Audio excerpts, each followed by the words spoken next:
If you don't hate your parents at some point, then they're probably not raising you right. I still don't own a Rolex. I still don't have a exotic car. I still haven't built the house. I haven't bought my jet yet. Don't go following some dude on Instagram and buying their coaching program. Find somebody that whether it's a pastor or another business person that you can reach out to and ask for some mentorship. Hello, everyone. Thank you for joining us for another episode of Suits and Shoes Behind the Build. And today we have a very special guest. I would say the coolest guest of 2026. His handle on Instagram is Lambo Steve.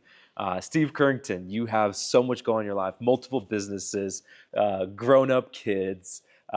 You invest so much time in your health and your family and your faith and friends. And, you know, I just listened to your flying story with a mutual friend of ours. What is it like behind the scenes to be Steve?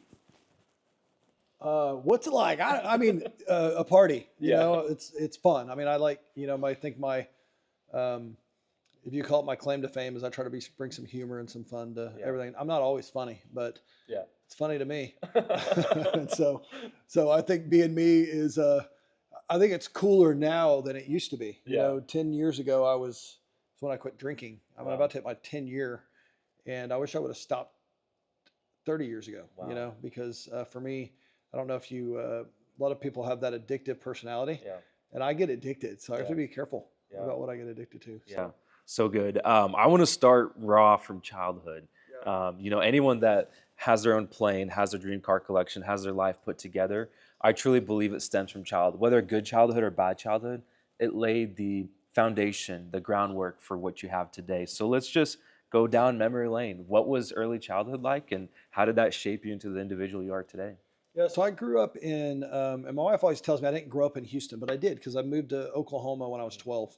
And I'm the fourth of five kids. You know, my dad was a pastor in Houston, associate pastor. So we grew up in church, and you know, we used to do Bible studies with my dad and learn the Beatitudes and the fruits of the Spirit in his office. You know, so very much a faith-based family and faith-based upbringing. But my first business, I would say, where I kind of think I figured out, and maybe my mom figured out, because I learned later in life that my mom was really the entrepreneur. Yeah. And I always thought maybe it was my dad, but not. And we lived on the golf course in Sand Springs, Oklahoma, across from the 17th hole. So my first business was we got golf balls in our yard all the time.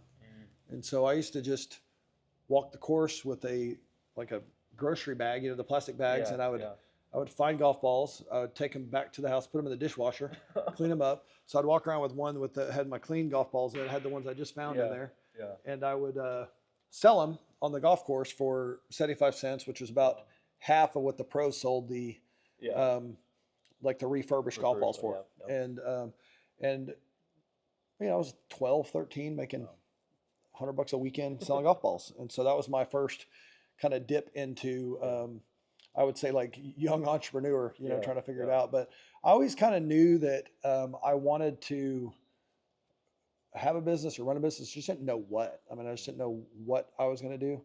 And so I just kind of had to figure it out. You know, I figured out, I played golf, you know, like all the way through junior high and high school. Played as an adult too. And that was kind of like my passion for a long time. But when I got to be a dad, you know, got married, had kids, and I was a debt collector. So I collected American Express business finance accounts. I sat literally in a cubicle, and I realized that I wasn't that good at it. And there was a guy that I worked with that would just kick my butt every day. So what I really got good at is I just outworked. You know, if he made 60 calls, I made 120. Wow. If he made 100, I made 200. And that's what I had to do just to kind of keep up with him.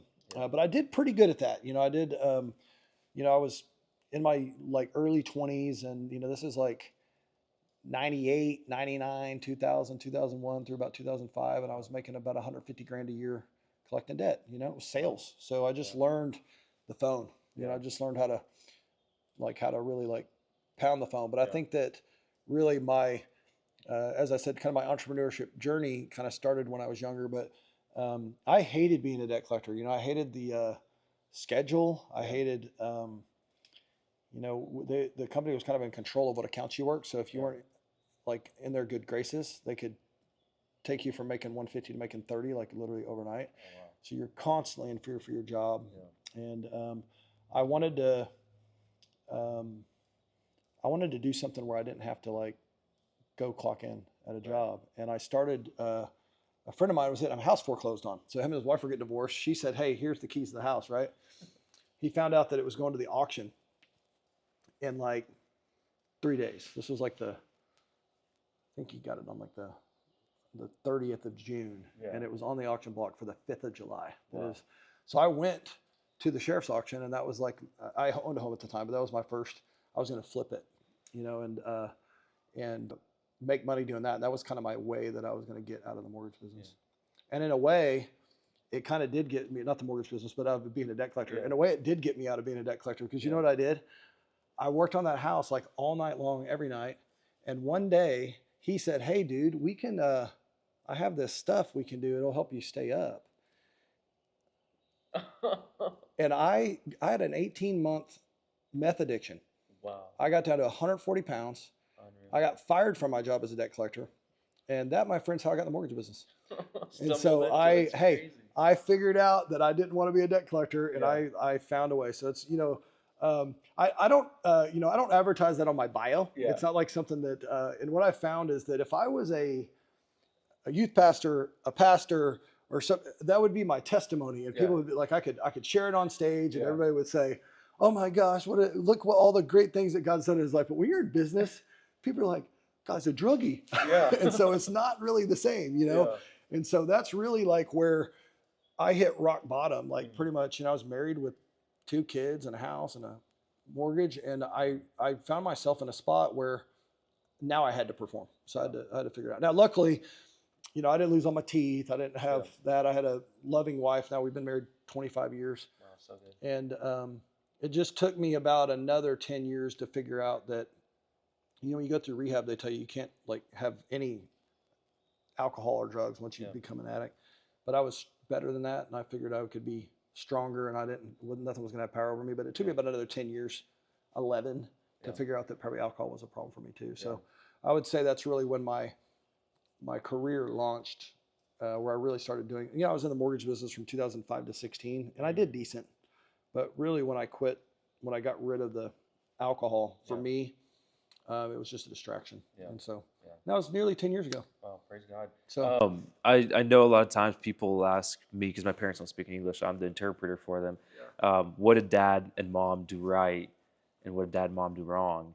I want to ask you that question. What do you feel like, especially having a pastor dad, like what do you feel like your dad did right and what your dad did not do right, and then mom as well? I think what I say is, if you don't hate your parents at some point, then they're probably not raising you right. And I think that's what my dad did right. Wow.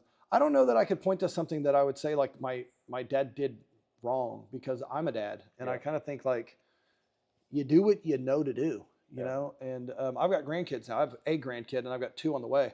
And I think that for me, the things that you messed up raising your kid, you don't want to do with your grandkid, right? And the cool thing is you don't have to, because you don't have to discipline them. It's a totally different thing. And as far as my mom goes, my mom, like I mentioned earlier, was probably the entrepreneur. And like, think growing up, I thought it was my dad. My dad, after he retired, he was an engineer that did sales. A lot of engineers do that, apparently.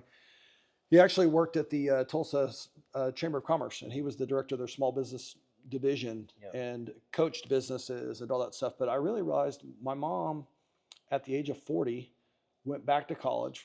Mom of 5 kids, graduated with all honors from TU. She actually did 2 years at University of Houston, 2 years at TU. And then once my dad retired, she supported him. She started her own editorial company called Snapdragon Editorial Group. If you go on Amazon and look up Rebecca Currington, she's on a lot of books, because her company edited, or she had like a network of 500 or 600 freelancers across the country. And so she would get contracts to do things, quote a day, golf tips, calendar, that type of thing. And so I really realized like later in life that my mom was really kind of the business mind, you know what I mean? And she probably made more money in the retirement years of my dad than my dad made his entire career. Wow. And so it's just kind of perspective. So if my dad did anything wrong, I don't know, because I think Sean and I were talking about this the other day. Copeland, who you had on here a while back, and I almost feel like it skips a generation, if you know what I mean. Like if you grow up like really well off, and your parent, and it's not always the case because there's always exceptions, but grow up really well off, and your parents do well, and their money, and you know, the kids of those people seem to be duds. You know, they're not doing much. Yeah. But then their kids are like, my parents were a dud, kind of, and you know, and I'm speaking a little bit facetious, but it's just like they have more drive, you know. And so for me, no one in my family, I think, had any motivation to or care. I'm like the black sheep that wanted to do something, and I think that if I had things like really great, then maybe that wouldn't be the case, because we were like very, very middle class Houston. You know, I remember going to school, Sweetwater Christian School, and I had a blue and yellow shirt, and I had another one that was like the same exact shirt, just different colors, that I would like alternate wearing. Like we were, you know, 2 pairs of jeans. Like we were not like, we had like a $30 shoe budget, you know, like shoes are a lot more. I don't have a $30 shoe budget anymore, by the the way. Yeah, so, you know what they say, hard times make strong people. Yes, good exactly. times make weak people. And so I think that's the case. That's amazing to hear, especially, you know, having dad, mom that, you know, played a role that you acknowledge in your life. And you highlighted that if at one point you don't hate your parents, then they're not doing it right.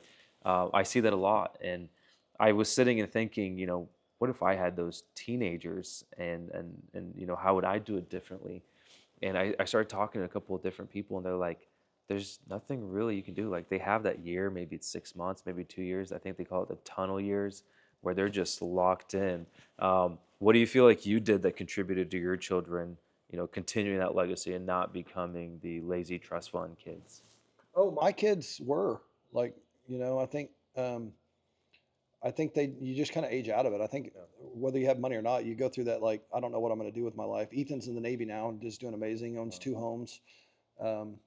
Is just very, very frugal with his money, and very proud of him. But, you know, he went through a phase where we kicked him out of the house, and we weren't having that. And luckily he went to live with my sister-in-law and brother-in-law who was in the Navy.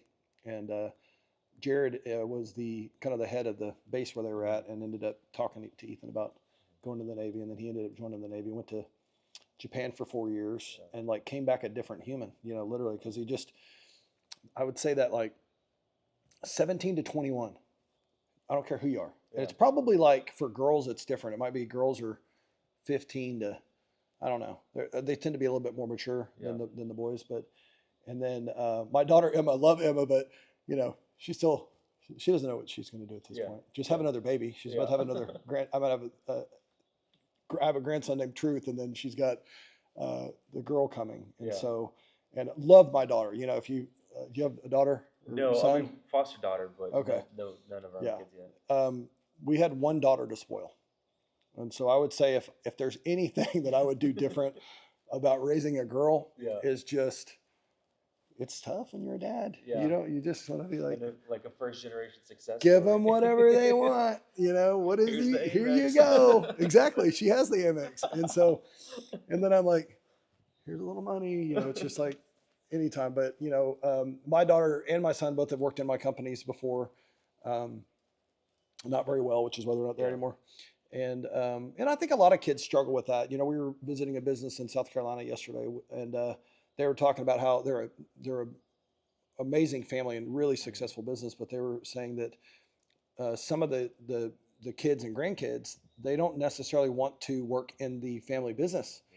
And even Sean has said that about the bank. You know, his kids don't want to be bankers. Well, my kids don't want to be mortgage people. You know what I mean? So it's just, so you question yourself, like, what did I do wrong? Like, what did I do that represented to my kids that they don't want to do what I do? And maybe that's because of this, which is attached to my hip, that's constantly, because I live and die by my phone, and I work 24/7. I actually enjoy it. So I don't know if that's part of it, is that they don't have that idea for a life for them where they're constantly on the phone. They probably grew up. My kids could probably recite the script that I say to people, you know, like, because, you know, you have kind of a way that you talk, and they know. So I don't know But both of my kids are amazing, and I Yeah. love them. Just I was telling Emma the other day. I said, Emma, when I was your age, I had 2 kids and a wife and a car and a mortgage, and I was like getting fired from my job, and I was 140 pounds, and I was on meth. Like, you're doing great, Yeah. like in comparison. And I've done a lot better for myself now. But Yeah. just imagine if I did. It's kind of like you look at it both ways. If I didn't go through that, Yeah. what would that mean? Would that mean that I wouldn't ever find it and be successful? So I don't like. I think you go through things for a reason, and so. But with my kids, I just kind of got to the point where I'm just like, hey, love them, support them. They're going to do what they want to do. Yeah. And I think for a long time, I was like, we have an opportunity. That's what I tell Emma. Emma, if we want to go out of town and you work for someone else, how does that work? You have to ask off work, right? Right. But if you work and dad and you're going with us, then how do you think that works? It's like, it's the benefit of working with your dad, Yeah. But I'm a jerk, so she doesn't want to work with me. Yeah. And so that's why. So Yeah, I want to dive deep into Yeah. the start of your business. So I want to dive deep into the start, first days of your business. It's something that I reflect how I started, and I don't know if I could do it all over again. I was speaking at an event recently during Q&A. They asked me like, "Hey, if you had to do it all over again, would you do it?" And I just paused, and I was caught so off guard, and I was like, "Probably not." Like the grind, the pain, the sleepless nights, the tears, the fear. It was brutal. Yeah. And then on top of that, people are like, "Oh, your dad invested in you. Oh, this must be your family business." It's like, no, like my dad works for me, and I retired my mom-in-law, and I'm about to retire my dad full time. But we started from nothing in my mom's garage, and I say always, this is year 6 for us, and I still don't own a Rolex. I still don't have a exotic car. I still haven't built the house. I haven't bought my jet yet. And so it's reinvesting. So we did our first van, sold it for like 80,000 or 83,000. Went and bought 3 more vans. 3 turned into 12. 12 turned into now 20 plus any given time in production. And a lot of people don't really understand that. And sometimes it's like, is it even worth explaining how to start a business, how to build a business if you don't really have it in you? So before we talk about whether or not one has it in you, what were your early days like, and would you be able to go and do it all over again? Man, early days was mortgage business. That's when I had some money set aside, so I wasn't that bad of an addict, right? So, so Did something right. I think where I started correctly is I went and opened my own office. I went and leased an office. I bought equipment. I bought a desk. I bought a printer. This was 2005, so things were different. You had to get like a printer. We don't print anything in the mortgage business now, really. We have like one printer. We don't use it. So I think that's where I started it correctly, because I never went to go like as a loan officer to go to work for someone. Be like, hey, I have my mortgage license and I want to come work for your company. I more was able to take the position of, hey, I have my own office, I have my own equipment, I have my license. I need a name to put on the door. Can I work for your company? And that's really kind of where, for me, like it launched. And I think that you just don't know what you don't know. It's the unconscious incompetence. Like you just don't know what you don't know. And that's what got you into it, because in your brain, you're like, I could do this. This is crazy. You're not thinking about the sleepless nights, and you're not thinking about what people say is like, well, I'm going to be self-employed so I can make my own schedule. Ha! Good one. Because no, that isn't how it works. I want to be self-employed so I can take time off whenever I want. Ha! Okay, good one. That's not a thing. You're actually going to work more.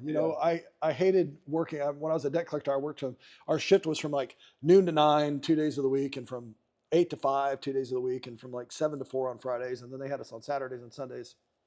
And I always hated it because I would have to come in at 8 or 9 on my late days and work till 9 p.m. And now I love it. I woke up at Saturday. I woke up at 4:48. What am I going to do today? Because I just I love what I do, right? But I think to your point, like when you started it, you weren't thinking of those things. You were thinking like how great it's going to be and like all the benefits you're going to have. And I think it's a good reality check to realize like it's not all rainbows and butterflies. And obviously, as you know, like most people don't make it. They don't they don't figure it out. Yeah. You know, I think 90-something% of businesses fail in the first 10 years. You got Yeah. 4 more to go, bro. Yeah. You got to make sure. And so you're doing good by not buying the Rolex and like delaying gratification on some of that stuff, because it's easy to get in that mindset of the keeping up with the Joneses piece of it when you need to grind. I was just telling Brady, who's coming here today, he's like, this year, he's like, I want to make a bunch of money and get a cool car. And then he said, hold that, need to buy real estate. And I said, good job, because that's exactly right. Because you can either have the fun then and spend the money, or you can build so that you can have it later. And so I think if I had to go back and start over, I don't think it's fair, because maybe I wouldn't have done it knowing what I know. Yeah. Definitely trucking I wouldn't have done.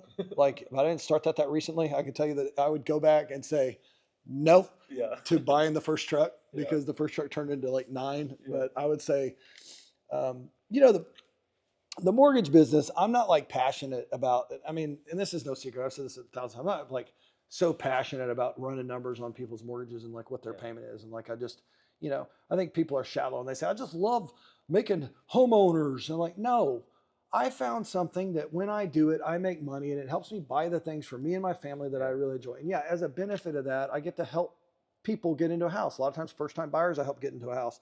A lot of times it's their third house. A lot of times it's a repeat customer. But I think we're lying to ourselves if we can say like, oh, just my passion is just helping people. Yeah.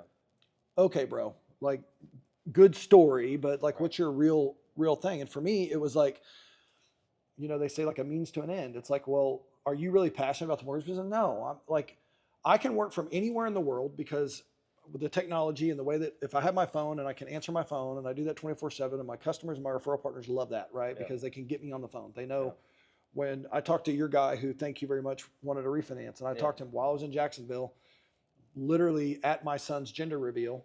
And I was able to talk to him for 5 minutes, get him the application so he could go like work on his refi, right? So I have the freedom to be able to do that. And versus for me, having to be stuck behind a desk or in an office and, working in a location that I have to do that. So for me, it's better, but it's not like I'm so passionate about mortgages. No, I'm passionate about, I want to like make money. I want to be able to buy the things that I want. I want to be able to take care of my family and the people that I love. And I want to be able to give back when I can give back. That's where my focus is. But it could have been any business. I just kind of picked, or the mortgage business picked me. I don't know. Did your business pick you? I stumbled into it like you, man. I love trucks and I love rigs, but if someone told me I'd be manufacturing RVs, I'd say probably not. Yeah, 100% not. Like, I pass. Yeah. No, I just saw a need. I saw people being taken advantage of. I couldn't take it anymore. I confronted an executive of a top manufacturer, and he told me, Pavel, you guys, we build cardboard boxes. You guys sell them for us. Our customers know they're buying cardboard boxes. What's the problem? Yeah. And I'm like, I would never buy it. My parents, both sets, my parents, my in-laws want RVs. I'm not going to let them buy these cardboard boxes. I mean, it's not safe. It's taking advantage of them. And I had to do something about it. And I just so happened to make a promise to my professor in college I wouldn't go in the trucking space. That's where a lot of Ukrainian Slavics go into, or construction. Yeah, if you ever ship a car, an exotic car, you always meet a Russian. Yep. Someone Slav, And so for me, it was like, but I love trucking, logistics, cars. I love construction. And so my wife and I are like, why don't we just put it together and do both? And so I literally stumbled into it, solving a dire problem in our industry. Every entrepreneur dreams about a jet. Very few get to have it. You're one of the few that was able to achieve that dream. Walk us through the process. How does one even do that? What are some hidden costs that most don't take into account? And just talk about that experience. Yeah. When I quit drinking in 16, I had to find a positive vice. And for me, that was cars. So I got into Lambos, and that's where the Lambo or Lambro Steve comes from. So I did that for like a long time. And I've owned 13, 14 different Lamborghinis, exotic cars. And that was cool. But I kind of figured out that a Lamborghini opens doors for you that you don't know. Like, and when I bought it, I didn't know that when I got my Lamborghini. Like, we went to a Thunder game one time in our Lambo, and they like moved a barrier just because, like, I don't know, we just pulled up and they just moved it. And then we just pulled in and parked there. And I was like, that's pretty cool. Yeah. Like, why? Because it just opens doors. It opened, stuff for us. And I knew that the airport was a different deal. That was a different level. Yeah. And so really when COVID started and I travel a lot and I'm on the plane eating unsalted almonds in slow motion. I get 2 bags, one for each flight, Yeah. and because I don't have to wear my mask. Yeah. And so I'm like, this sucks. And so I have 4 couples that we all get together on Tuesday. We do date night. And so I had checked out the airplane that I wanted because they were talking about vaccine passports and all this stuff. And we were all like anti-vax. We were not doing it. Yeah. And glad we didn't because Yeah. of what you know now. And so I presented it to everyone. Hey, guys, with our level of income, there's 4 couples here. This is the airplane. It's not a jet. It's a Cirrus SR-22 turbo.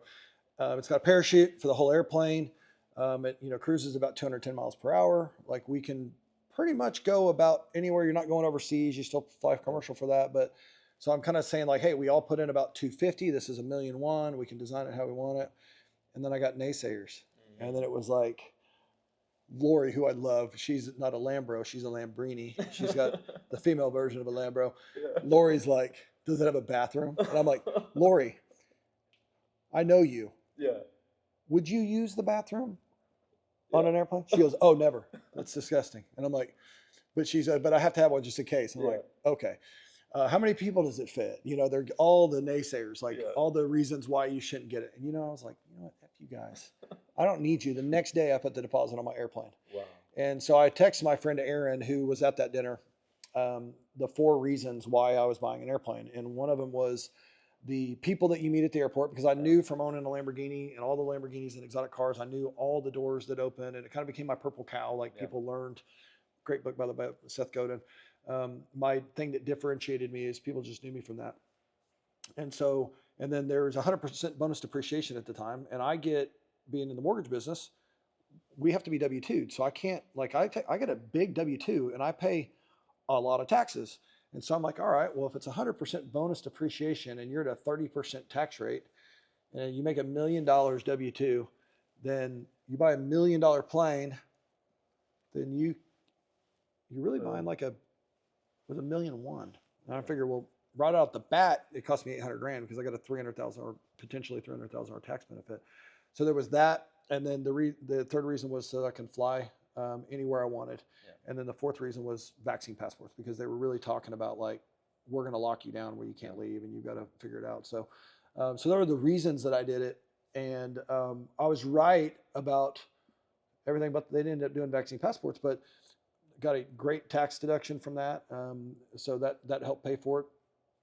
And then definitely met a whole lot of really cool people that I've met at the airport since then. But stuff you don't think about is it's expensive, And so, I had 4 or 5 Lamborghinis at the time that I took delivery of my airplane. And I quickly figured out that I don't make that much money, So I started kind of having to like downsize my cars because your priorities change a little bit, And my friend Bill, who's in Houston, I go see him about 2 times a month now, flying to Conroe. I used to drive my Lambo down there. My first Huracan, I put 93,000 miles on it, driving cross country. Did a bunch of rallies, had a bunch of fun. My daughter went with me. It was great. But I'm like, I can't have a Urus and a Murcielago and a Huracan, and I'm like, and a Rolls Royce. And so I kind of started like downsizing because, I did not pay cash for $1 million airplane because I'm in finance. I know how finance works. So I'm like not doing that. But,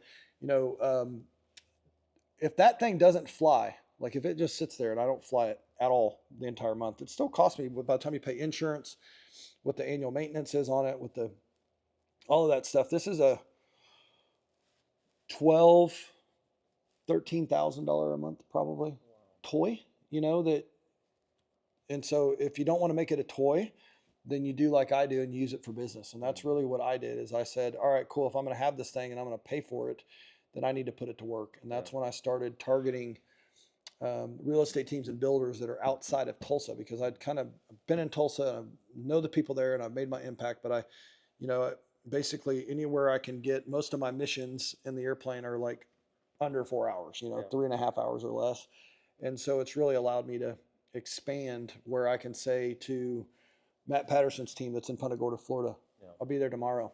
Wow. Coming to your meeting. And he goes, what? I'm like, oh, I'm just gonna fly down there. I go down there and hang out for the week, and that's like the huge benefit of it. But I can tell you cost, that airplane, they have a CMX program. So it's like all your maintenance is covered for the first 3 years or 600 hours. If you fly like I do, you go through 600 hours a lot faster than the average cat, right? So I just got it out of annual. And if anybody follows my social media, you know that I just got my airplane out of annual because I've been crying about it since the 18th of February when I dropped it off. And it's the first annual I've had to pay for. Wow. So I had no idea. Of course, you ask like the Cirrus forums, how much does your annual cost? I asked the mechanic, what do you think it's going to cost, Ken? Ken's like, I don't know, bro. It kind of depends on what we have to do. So it was 12,600, 400, something like that.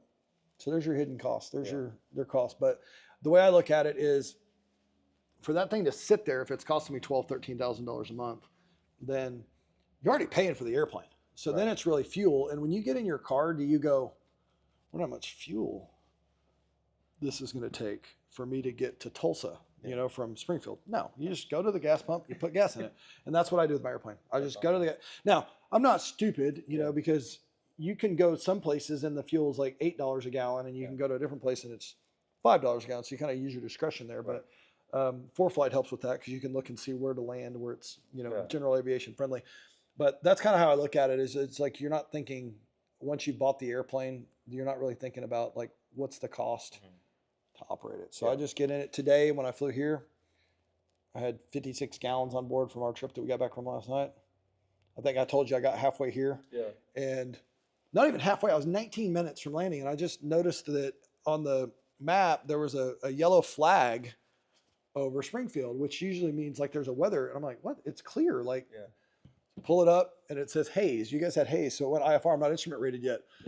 So I immediately made a right, went to Bentonville and had breakfast. And so, that's what you do. But when I was in Bentonville, I put 30 gallons of fuel in it, and I didn't go, well, how much that's going to cost. It's just like your car. So I think that's where the piece of it for me is, I always thought like, I'm going to be over here doing math and figuring out, do I really want to take this trip? Because what's it going to cost in fuel, or what's it going to cost in this? And no, you just get in it like you would your car and put the fuel in it and take off. Yesterday we did a trip that was 14 hours, 14 and a half hours. We left at 5 a.m. We got home at 7:30 p.m.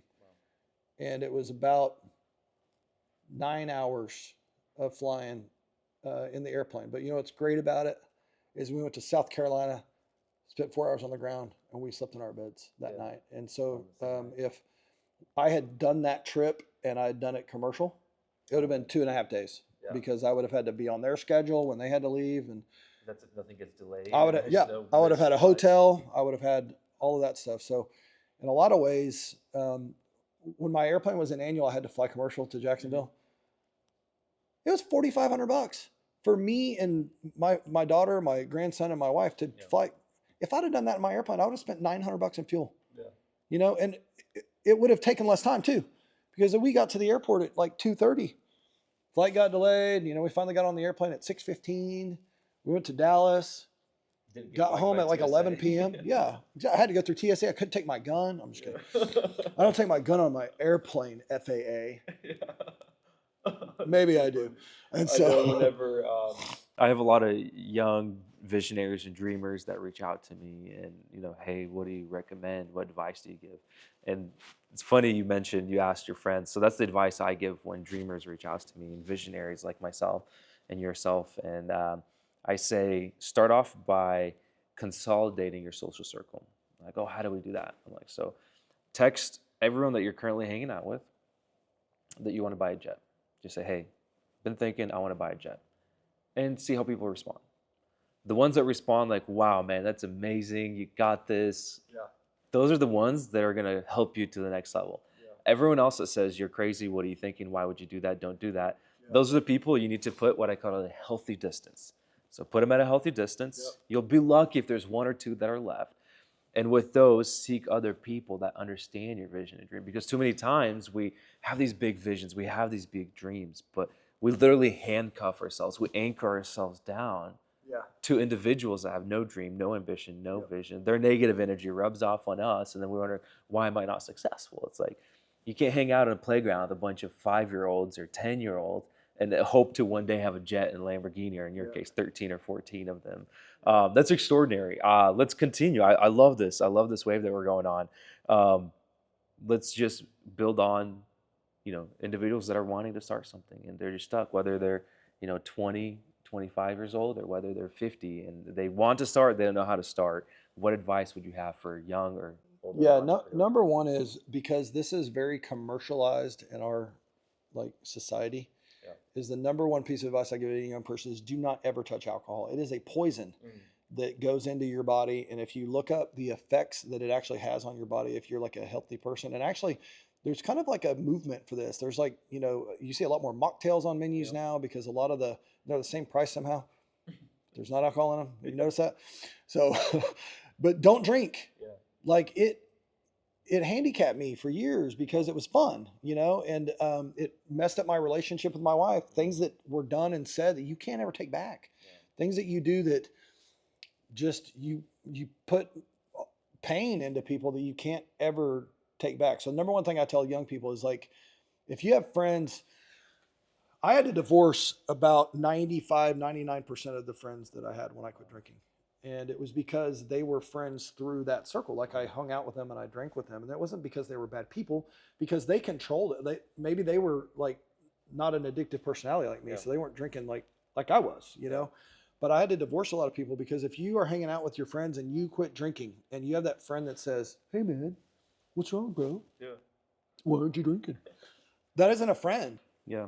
A friend, like you said, the one that's going to encourage you to say, "You got this, you can go buy a jet," is the same friend that's going to say, "Good for you. We probably should both not drink as much."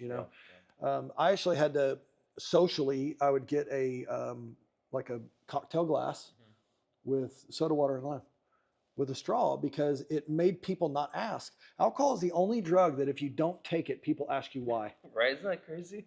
Yeah. And I saw that on Instagram or something on a quote one day, and I thought, that's exactly right. It's literally the only drug that if you take it, if you don't take it, people question why. If I lined out some Coke right here and some meth and I said, "Hey, Pavel, let's do some," and you're like, "No, I'm good," I wouldn't be like, "Come on, bro, Why start not? some Coke with me," Everyone's doing But it. everybody does it. Like, Yeah. it's a thing. So number one, if you can avoid alcohol, then do it. I have a friend that didn't drink anything ever until he was like 35. And now he just barely does it kind of like socially, which is good, because he's an addictive personality like me. And if he would have started young, you just never know where that's going to go. So that's what I would tell you. And then the other thing is, kind of to your point, is just be careful who you hang out with. Everybody's heard that quote that you're the product of the 5 people you spend the most time with. But you just have to level up the people that you spend time with. And everyone has a friend that they like feel bad and they want to help them. Get rid of them. If you have a friend that's in your life that you're like, "Well, I feel bad for them," just divorce now. Like, just be done, because that is the person that is going to prevent you from getting to that next level, because you have a handicap, and it's because you think you're going to fix somebody, or you think you don't want to leave them behind. Well, let me tell you something. People are in your life and you don't know if they're going to be in your life for a year, 2, 3, 4, 5. But if you're growing and other people aren't, you're going to grow out of people. It's not bad. It's just that, like, yeah, for that time when I was in that place in my life, it was great and we hung out and it was cool, but it isn't. I have different goals than you. I can't I'm going this way, and like, you're going that way, and that doesn't like work. And you just have to be willing to understand that everybody's not going to think, especially if you are a visionary, like you say, and you're someone that's trying to get to the next level. You just have to understand you're not going to get buy-in from most people. In fact, they're going to be the naysayers, and they're going to be the ones that say, "Come on, bro, you're really going to do that?" And to the extent that it motivates you, I guess it's good, because if you're like the type that's like, "I'll show them," then you use that as a motivation. But if you can get alone more and not have the need to have other people, because one day, and this, you're going to get to some place, and it may not be the top, but I had a business coach, Dr. Green, that said, you get to the top of the mountain and you realize there's no there, right? Yeah. And you've got to be centered, because one day you're going to get to where you have a really successful business and you're going to realize that you're alone. Like it's just you, because nobody's like you. Nobody in your circle's like you. Nobody's going to like work the late nights. Nobody's going to like do all the things and make all the sacrifices that you're willing to do. And it's lonely, dude. And I'm not a lonely person. I don't care. I roll by myself more. I have a great wife that, like, I can pull up our cameras. I'll tell you right where she's sitting in our house right now. I know where her spot is, you know, but she doesn't care if I travel or how long that I'm gone. We have a very trusting relationship, and it's just, but I spend a lot of time by myself, and I'm okay with that. But if you get your satisfaction, and if you get your self-worth, and you get like your kudos because other people see it and like it and verbally say that back to you, you got to abandon that. You got to start figuring out whether that's God, or you have to figure out where you're getting that into your life, because if you, one day that might be, it'll be gone. Yeah. And then you're not going to have the people, because a lot of those people that you're coming up with that you pass, they're never going to say anything to you, but they resent it. Yeah. They just do. They're like, he's an idiot. I grew up with him, and I don't know how he rubbed two nickels together and figured that out, because, and they don't realize it's not brains. I have a lower IQ than probably most people that you've met. You know, I'm not smart. I'm probably just dumb enough to just grind. You know what I mean? And I think that's what I found with most, like, I have 2 degrees. Okay. Her name's Casey, and she's my right hand at the office. And so she has 2 degrees. So, and then I started thinking, like, well, how many, somebody told me that one day, I have like 6 doctorates. And I'm like, how do you have 6 doctorates? Like, well, Bob, John, it's like the people that work for him. So you don't have to be like some genius to figure it out. In fact, I almost think it works against you the smarter that you are. You just have to be just dumb enough to step off of the ledge and figure it out. But I think to back to your point about, if I'm giving someone advice, that's what I'm telling them. It's like, be independent, figure out how to do things on your own, figure out how to get your self-worth and your satisfaction from your creator, from yourself. If that's a spouse that's there, you have to be careful about that too. Yeah. And I tell people this all the time. I don't talk to my wife about business. I just don't, because it's not her domain. It's not her thing. I'm not going to, like, don't ever come home and tell your wife about all your problems that you had at work. It's the worst thing to do. Why? I'm already stressed. Yeah. You know, like, I'm already stressed about it. Now I want to come home and dump it on my wife. She doesn't know what I know. Yeah. She doesn't know that, like, did you ever think about the fact that, like, that problem you dumped on your wife on Wednesday, you figured it out Thursday morning, but you didn't tell her. So she's worried about it all day. She's like, oh my God, like, the sky's falling. It's a problem. And so never, ever, that's like to me, it's like a big no-no. You be a man. You tuck that deep down, like Ricky Bobby says, you tuck that deep down inside and never bring it up again. Do you remember that scene from, it says, what if you slingshot me to the win? Like, well, then I wouldn't win, right? And so when you're dealing with, like I say, be careful with your spouse, because if your spouse is an encourager of what you do, my wife has always been, hey, don't bankrupt us, babe. I want my Escalade and I like my house, but good job. Yeah. You know, do your thing. You know, she's like, her dream was to be a stay-at-home mom, and we were blessed to be able to do that when Emma was born in 2002. So I've weaseled my way into getting her to work for the multiple businesses in some facet at some point, but she enjoys just not working, right? And so if you have a wife that supports you, then that's awesome. But just, I encourage people to be very careful about, you're not hiding anything from your spouse. You're not lying to them. You're not being like that way, but just don't unload on your wife. You know, don't unload on, if a wife and you're the entrepreneur, don't unload on your husband, because everybody carries that stress like a little bit differently. And I think it's just a bad thing. So. Yeah. Speaking of pressure, I was listening to a podcast, and it resonated very well with me that pressure that we get to experience is a privilege. And I think anytime I've asked successful people for advice, they've said, and almost paraphrasing and quoting what you said, is that social circle, that the mentorship in your life, that's all crucial. And then the next thing they say is, it's brutal. Like, it's the hardest thing ever. In the words of Elon Musk, it's eating shards of glass and looking into a black hole. I think that pressure we do experience is a privilege for us, and I wholeheartedly agree. You know, it's not fair to put on your kids, on your wife.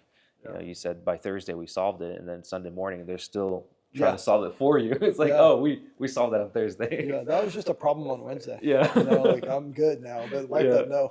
The other thing I would say is get a coach. You know, I think that was the best decision I made. I got a business coach in 2008, and I've always had a coach since. And so, because that's the person you can talk to about that stuff. You know, you still have to have somebody that's not going to go run tell your business. There's somebody that's going to encourage you, somebody that's like been in the place that you've been before or has experienced it or has experience talking to people about that. So for me, it was my pastor, Dr. Steve Green, that was my coach from like, you know, I told him we served on the chamber at the Bixby chamber in the suburb of Tulsa.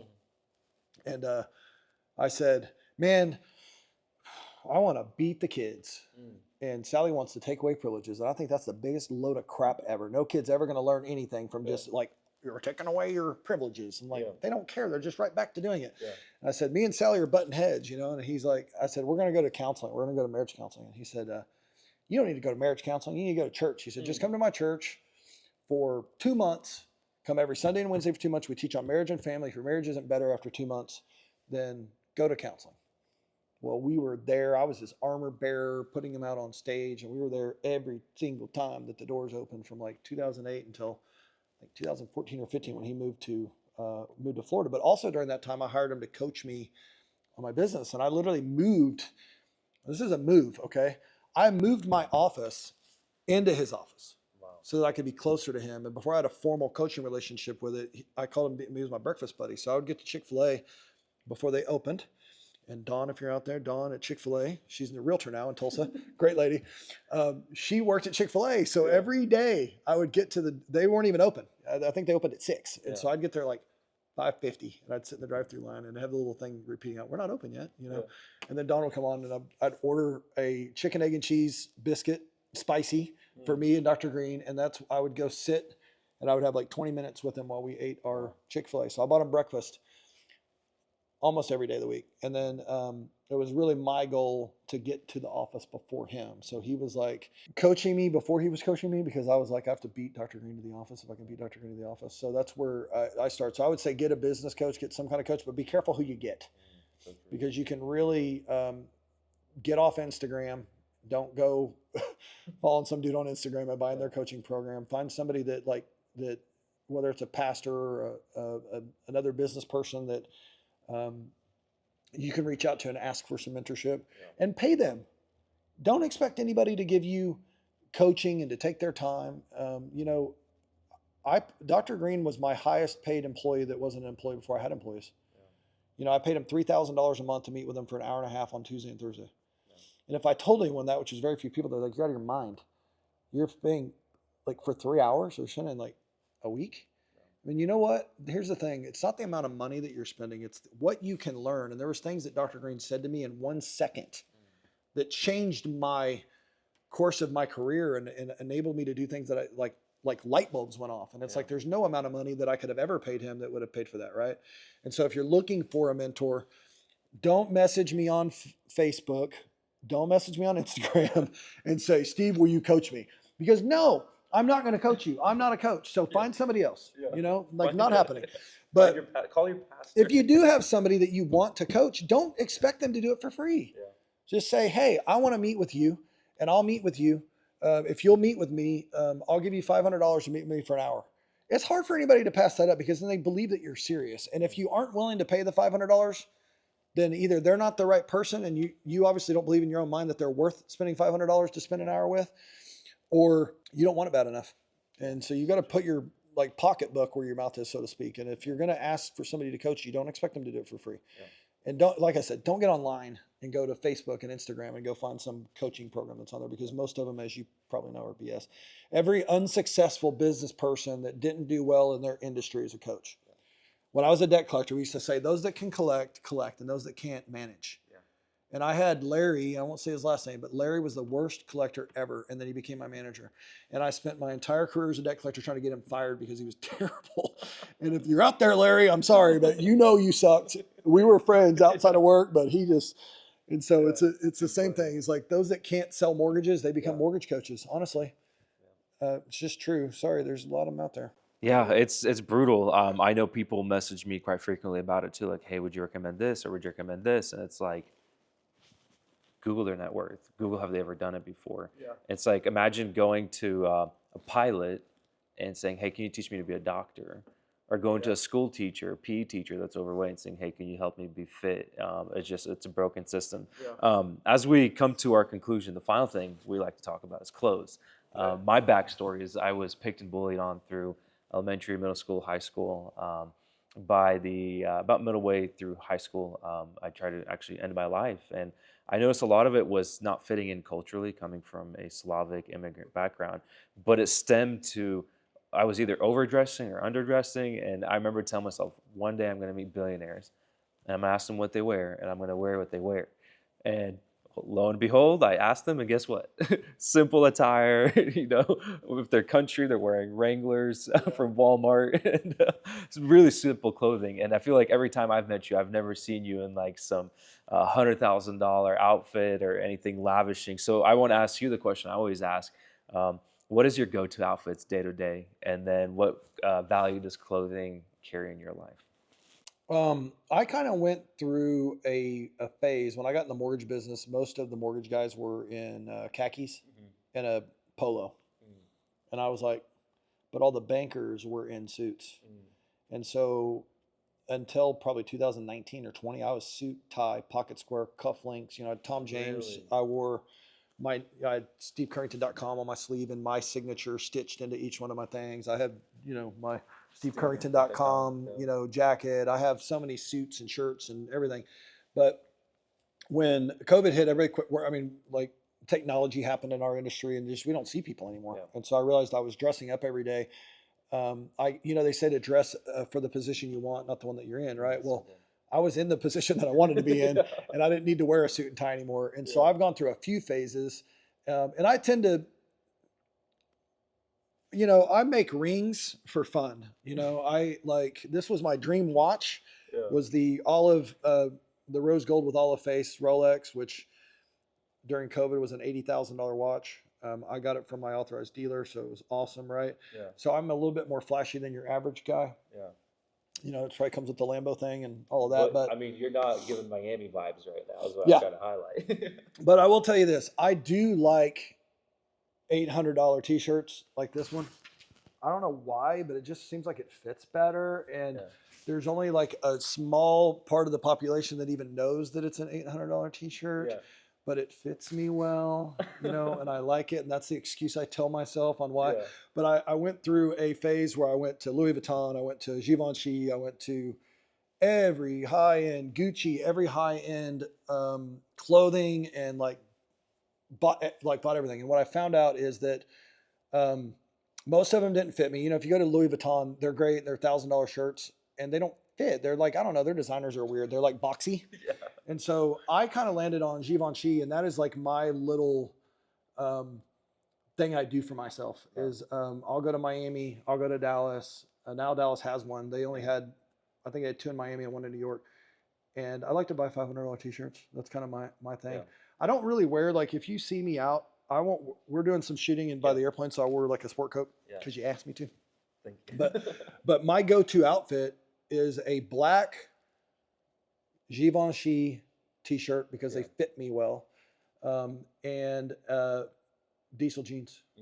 And I'm a shoe junkie. Yes, shoes. What is your go-to shoes? This is average day to day, not like everything Golden Goose. I have I don't even know how many. I mean, Golden Goose invited me to New York to Soho to event. I mean, if it tells you how much money I spent at Golden Goose. I have the manager in Dallas's number. He texts me all the time with different shoes. Yeah. Have him design me shoes. I went and literally I spent $2,000 on literally building every piece of my shoe. And guess what? I'm really good at designing airplanes and cars, but not shoes. So they're in the box, and they're super special ones that you could only do in New York at the time. Yeah. And I hate them. They just look terrible. I want to send them back and redo the shoes. But I do. I have all the Louis shoes. I don't wear them as much. My go-to are these. These are the for right now. For I guess maybe this time of year, spring. Yeah. These are the Christian Louboutin. They're just kind of like slides and. But I wear a lot of Gooses. I have about I have a shoe throne in my closet that I just do shoes. So I do. Let me think. There's Louis. There's mainly you're looking at Christian Louboutin Louis and then Golden Goose. But I love Golden Goose because they're, the brand, they're just kind of like the beat up. And then I wear jeans every day. In the summer, I wear Lululemon shorts and I wear more white because when I'm flying, so I have a bunch of duplicates of the same shirt from Givenchy that are white, and I have black. So black, usually I'm in the winter times. And then because I fly so much, and then I learned that when you're in the airplane, it gets hot. Like in the summer, it just gets hot. So I wear white, and so I have a lot of white. And I used to never be able to wear white. I just, for some reason, I thought I have dark, I'm a hairy chest guy, and I don't want my hair. I don't know. It's just a weird thing, but I've gotten comfortable with it. But that's my. You said you do it for yourself. Can you elaborate that? Like, what meaning or value for yourself, if any, does it have? I work hard and I like to have nice things. And so that's what it is. I don't like to apologize for, I think 99 out of 100 people, if you told them that you had a t-shirt that cost more than $100, they'd be like, you're out of your mind. Like, what are you thinking? But I almost am through that phase though, I will tell you. I have a friend that flies for a billionaire, and he said to me one time, I won't say the guy's name, but he said, he wears the same shirt sometimes for like a couple days. And I'm like, well, he goes, I can tell. I'm like, how? He goes, there's a hole in it, like right here. And he drives a Buick, you know what I mean? And so that isn't me. Like, okay, there's a difference between being flashy and being whatever. And I'm like, if the level of income that I have and who I am and what I do, why do I want to roll up in a junker? I don't want to. No, I want to get in a nice car. I want my Bluetooth to work. I want my CarPlay. I've always thought about that because I did notice a big distinction between a high net worth individual that's sub, billion to a billionaire plus. Maybe it's because I've only met, about 11, 12 of them, but all 12 that I've met are like. The difference is buying things to impress others versus buying things to impress yourself.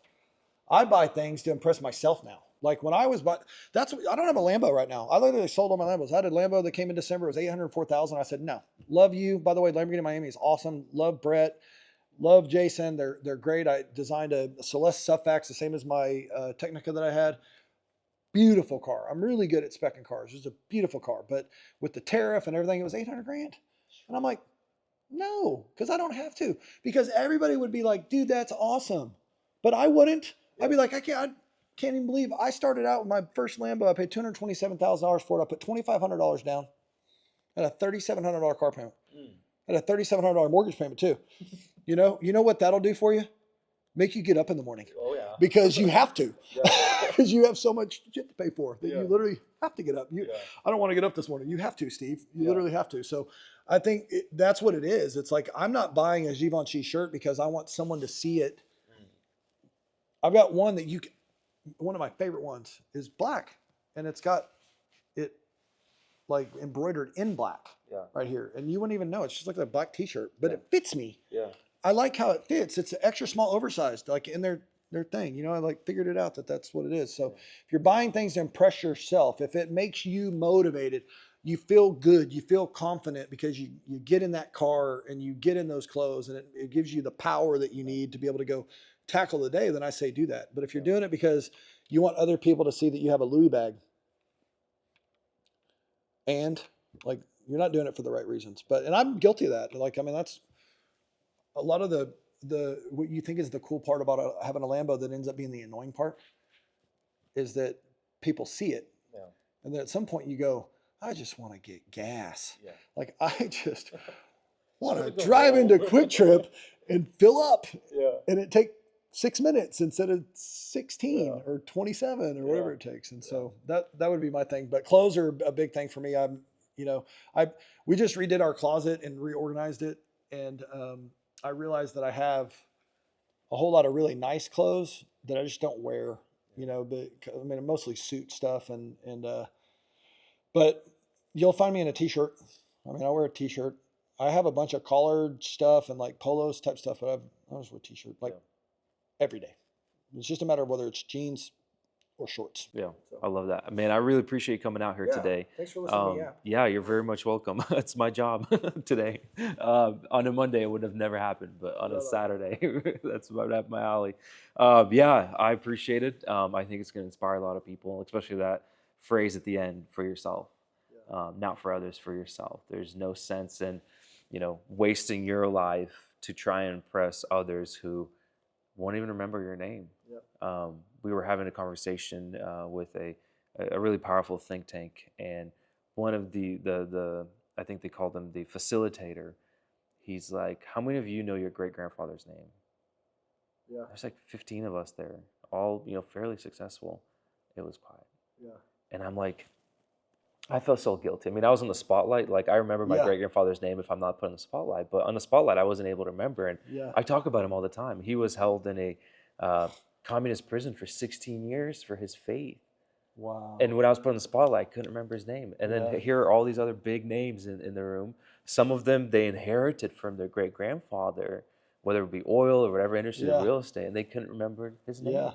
And it just put in perspective, like, why try to impress someone else if your own great grandchildren won't remember your name? Like, focus on Christ, yourself, helping others, a lot of the things we covered here.